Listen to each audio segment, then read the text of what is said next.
gas or grass, baby. Hey everybody, what's going on? So I haven't been on much lately because I've been doing so much work on the motorhome, and I'm really tempted to turn the camera around and show you what's going on the entire front 2/3 of the motorhome right now. But I'm not gonna. It's gonna be a big reveal when it's all done, because you know, this is the what I did channel. It's not the how-to channel. I'll show some little snippets of my work in progress after the fact, but I'm gonna be working on this for probably a few weeks.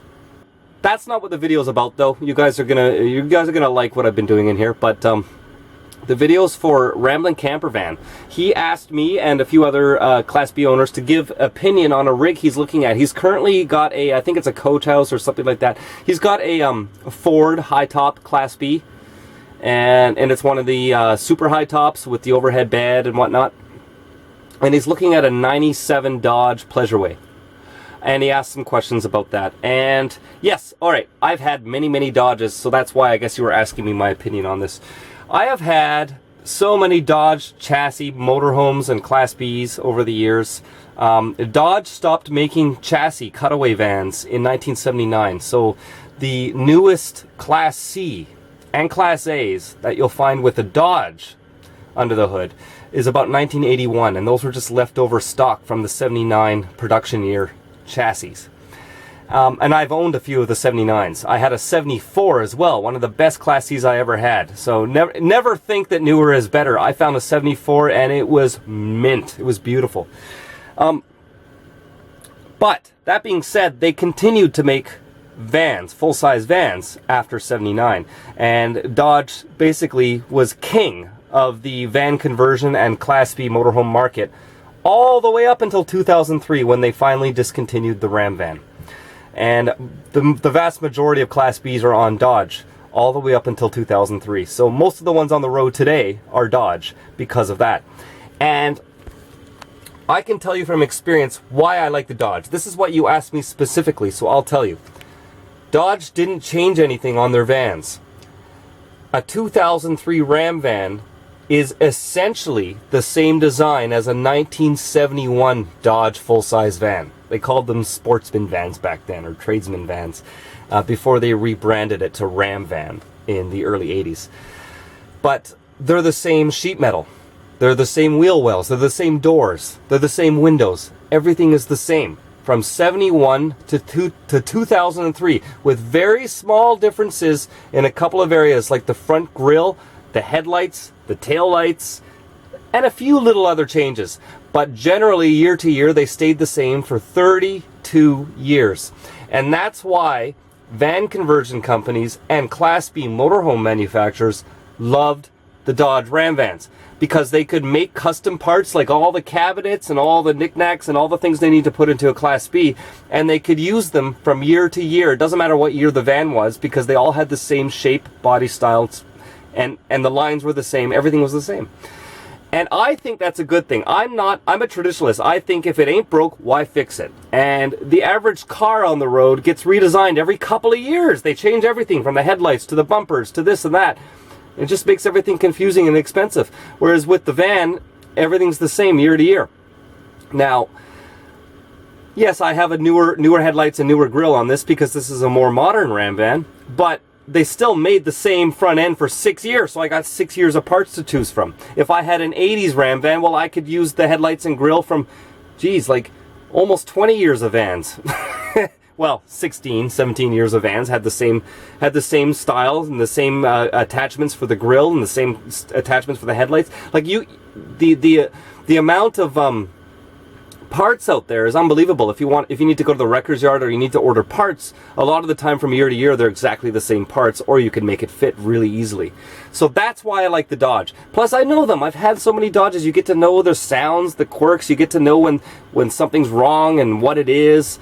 I had a Class A motorhome, and it was a Chevy, and it was nothing but a lemon. I'm not saying that all Chevys are bad. I'm just saying that one was definitely a lemon. I had another Class B wide body that was also on a Chevy, and there was a lot of problems with that too. And I just didn't like the design. I actually thought it was a rip-off of the Dodge van. I know they redesigned the Chevy van after the Dodge, and it almost was the same. The doors were almost the same shape and size. Like, everything was pretty much the same. Granted, back when they designed this era of full-size vans in the early 70s, all three of them, Ford, Dodge, and Chevy, were pretty much the same. The Ford was the one that was a little bit on its own, where it had a longer front end, it had a longer hood, and bigger front doors, which is nice to have the big entry doors, driver and passenger seat, but you giving up space in the back for the same amount of space in a parking spot. So, for example, bumper to bumper, the Dodge Ram van is the same length as a Ford extended Econoline van, but you have more room inside because there's less room for the front hood, all right? And there's more room inside because of that. Chevy vans, they didn't really have an extended van until the late 90s, or into the 90s. They came out with an extended van, and it was a long wheelbase van. It didn't have the overhang like the Dodge and Ford vans have.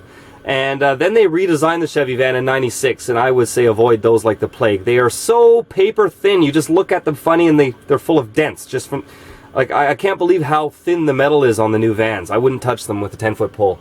Definitely wouldn't literally touch them with the 10-foot pole, or it'll leave a big dent on the side of them. See, if you kick a new Chevy van, your foot will probably go right through the door panel, or you'll leave a nice big dent.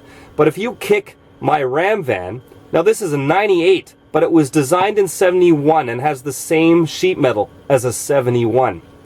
If you kick it, you're gonna break your foot, all right? I like that. I think vehicles should be tough and made to last. So that's why I like the Dodge. So I've done videos before on this. Actually, I'm gonna link you to a video in this description of the video I put up before about why I chose this particular motorhome and what I like about the Dodge chassis. I just think it's kind of like that Volkswagen minibus, right? Everybody, there's a lot of loyalists for that design because it lasted for so long, and it was still being made up until a couple of years ago in Mexico, or was it Spain or something like that? The original microbus. If it ain't broke, why fix it? I do not believe that because they change something or make something different the next year that it's suddenly better. But I've always been a minimalist at heart, not just with my lifestyle, but even with other things. Like, if I had a choice and unlimited money, I would rather have a carburetor instead of fuel injection. I'd put a Hemi in this thing too. Are you kidding? If I could make one fit. I'd get rid of the power windows. I'd have manual windows. Less problems. Less things to go wrong in the future. And easy to fix. I think that's the main thing. Easy to fix. Parts are cheap and it's easy to fix. If you go with something like a Mercedes Sprinter, Dodge Sprinter, now you're at the mercy of shops to bring in your German parts from overseas. I mean, look, you can just ask anybody that's owned a Sprinter, what does it cost to maintain that thing? You don't even want to go there. They're great when they run, but when they don't, you're in trouble. Not only the cost of repairs, but where to get the repairs done. A lot of shops will not even look at them. They refuse to open the hoods on those things. Whereas something like this, a Ram van, you can pull into any backyard mom and pop shop, and it's just like any other Ram van or any other Ram pickup. It's pretty much the same parts. So it's easy to fix, it's simple. I think simplicity is key here. So that, and the fact there were 32 years of the same body style out there, and lots of parts from year to year, and that it was the #1 choice for all Class B campers all the way up until they stopped making the actual van itself. That's got to tell you something, right? So there's my opinions on it, all right?